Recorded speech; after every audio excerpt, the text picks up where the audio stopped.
if everybody is looking at this, is it going to be looked at in the same way by everyone? And if it's not, it has to be adjusted for.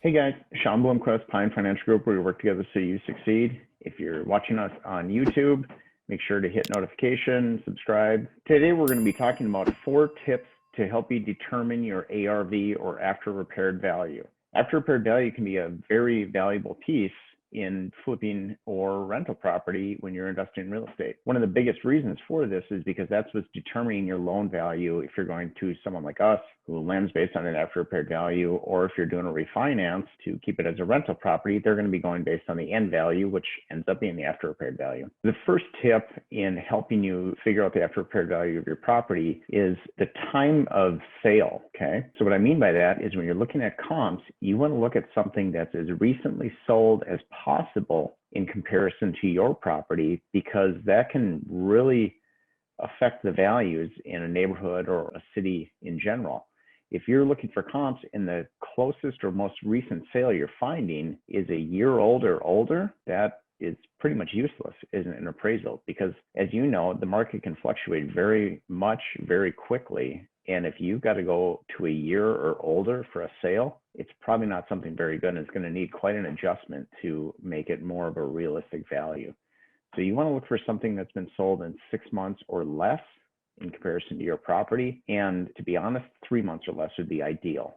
So granted, there are going to be some areas where you're not going to have sales that recent, but if you're closer in a metro area to the downtown areas or stuff like that, where it's more densely populated, it should be pretty easy to find sales within 3 months of recently sold. Tip number 2 is the distance from your property. And what I mean by this is you don't want to be going over a mile to look for a comp or anything like that. And you want to stick as close as possible. So you want to stick within a quarter mile if possible, maybe a half mile, especially in the densely populated areas. You should be able to find stuff closely in those areas. But another thing to remember is, depending on how your neighborhood lays out, even if you're within a quarter mile, you could be in a completely different neighborhood within that quarter mile. So you have to know your area and know, if I go a half a mile to the east, am I still in the same neighborhood where I'm going to get the same types of values? Or is it going to be something where it's either higher or lower in value? Because that's going to drastically change how the after repaired value looks, and it's not going to be realistic. So if you're looking at an area where there's some major cross street that changes the demographics of the area from one side of that street to the other, you don't want to cross that. That's going to make a huge difference in your values, good or bad, and it's not going to be realistic. So you want to be looking in the same general neighborhood you're in, sticking within as close a distance as possible, and not crossing any major arteries for that area. Because as soon as you do that, like I said, it can drastically change the values of those areas. And you want to make sure that when you're doing this, you're not trying to overinflate the value to make your deal look better, because in reality, it's just going to hurt you in the end. When you're trying to either sell it or refinance it, that value won't be there, and you're going to be in a position where you may not make money. Tip number 3 is kind of based on the same thing I was just talking about with the crossing major arteries. But in this case, it's looking for things that can be a deterrent in your area. So if you're finding you've got busy streets by you, or you're on a busy street, or maybe there are railroad tracks or things like that that can be not as desirable, you have to account for that in the actual value. Now, there may be areas of your metro area where you've got an appraiser that says, in this area, the busy street doesn't have an effect on value. Well, that may be the case when you look at it in monetary value, but look at it in this case. If you were buying these houses and you had a choice between the exact same 2 houses, one was on a busy street or one was on an interior street, for the same price, which one would you pick? You would most likely pick the interior street. So that increases the value in reality, because if you were going to buy the other one, you'd want a discount in most cases, right?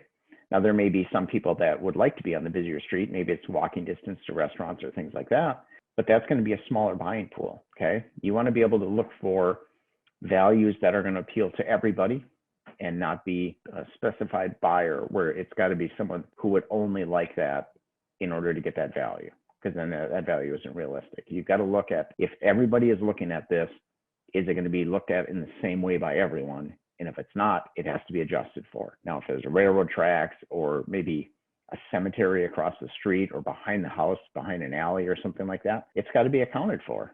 Okay. It may look like a park, but there are going to be plenty of people who say, I don't want to live next to a cemetery. So you've got to look for those things that can be an issue. Commercial stuff across the street or next door, that creates a difference. So you've got to account for that stuff more for the marketability side, but that also is going to have a monetary difference in your after repaired value.